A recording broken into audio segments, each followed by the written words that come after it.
Every morning when the alarm goes off, we are immediately faced with the profound, inescapable reality of choice, a concept so central to our identity that we rarely stop to examine its divine origin.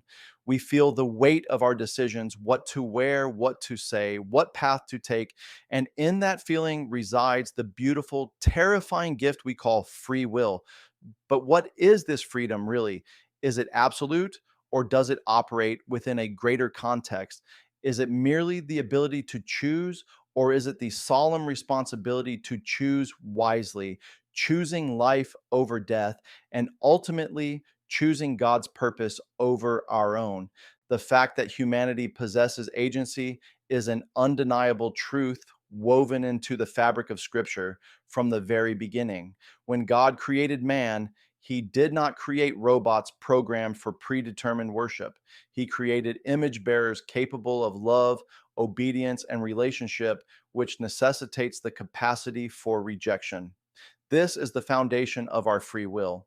In the Garden of Eden, the choice was stark and simple: two trees, one promise. Adam and Eve, fully free and fully accountable, made a decision that reverberated across all of history. Their choice was a definitive exercise of their will, setting the pattern for all subsequent human experience. The ESV reminds us that this pattern of choice is not merely historical, but intensely personal and present. Consider the solemn directive given in Deuteronomy 30:19. I call heaven and earth to witness against you today that I have set before you life and death, blessing and curse. Therefore, choose life that you and your offspring may live. This is God speaking directly to the human will, acknowledging our power to choose and simultaneously guiding that choice toward flourishing. The Bible is replete with examples of individuals being called upon to exercise their will in alignment with faith. Joshua, standing before the gathered tribes of Israel, made his famous declaration, recorded in Joshua 24:15. And if it is evil in your eyes to serve the Lord, choose this day whom you will serve, whether the gods your fathers served in the region beyond the river, or the gods of the Amorites in whose land you dwell. But as for me and my house, we will serve the Lord. The power of that sentence lies not just in Joshua's personal commitment, but in the explicit recognition that every individual present had to make their own corresponding choice. And this inherent choice comes with inescapable accountability. The Apostle Paul affirms this when he writes in Romans 14:12. So then each of us will give an account of himself to God. We are not puppets, we are agents of action, and our choices carry eternal weight.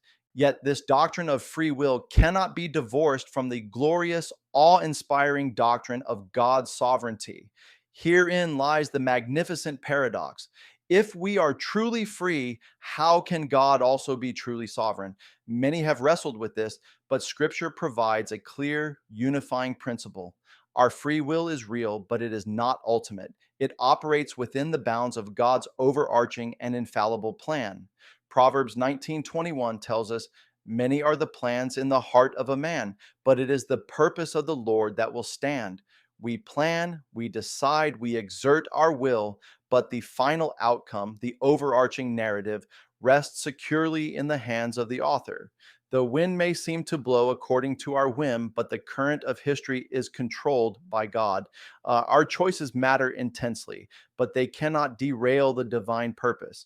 The true challenge for the believer, then, is not whether we possess free will, we do, but whether we are willing to align that will with the perfect, good, and ultimate will of God. A human will left to its own devices is fallen, flawed, and constantly prone to choose the passing pleasures of sin over the lasting joy of obedience. The only way to move from a fallen freedom to a redemptive freedom is through surrender. Our model for this surrender is Jesus Christ himself, who, facing the most agonizing choice in human history, prayed in Matthew 6:10, your kingdom come, your will be done on earth as it is in heaven. And again, in the Garden of Gethsemane, he affirmed the primacy of the Father's purpose. Nevertheless, not as I will, but as you will. Matthew 26:39 ESV. Jesus did not forfeit his will, but fully submitted it, demonstrating that the pinnacle of human freedom is found in choosing radical obedience to God. This alignment process is not a one time event, but a daily transformation. Paul urges us in Romans 12:2 not to be conformed to this world, but be transformed by the renewal of your mind, that by testing you may discern what is the will of God, what is good and acceptable and perfect. Alignment requires daily discernment and a transformed mind. Our free will is exercised when we choose to renew our minds, choosing God's perspective over the world's, choosing patience over anger, and choosing generosity over selfishness. When we align our will, we find that our small individual choices are suddenly lifted up and integrated into a glorious eternal tapestry. As 1 John 2:17 assures us, and the world is passing away along with its desires, but whoever does the will of God abides forever. The only choices that truly last, the only freedom that truly endures, are those made in sync with God's eternal heart. The application for us today is profoundly simple, yet dauntingly difficult. We must examine the ledger of our daily choices. Where is your free will currently directed? Is it primarily spent chasing things that pass away, self gratification, temporary comfort, worldly approval? Or is it being invested in the enduring purpose of God? Consider your words.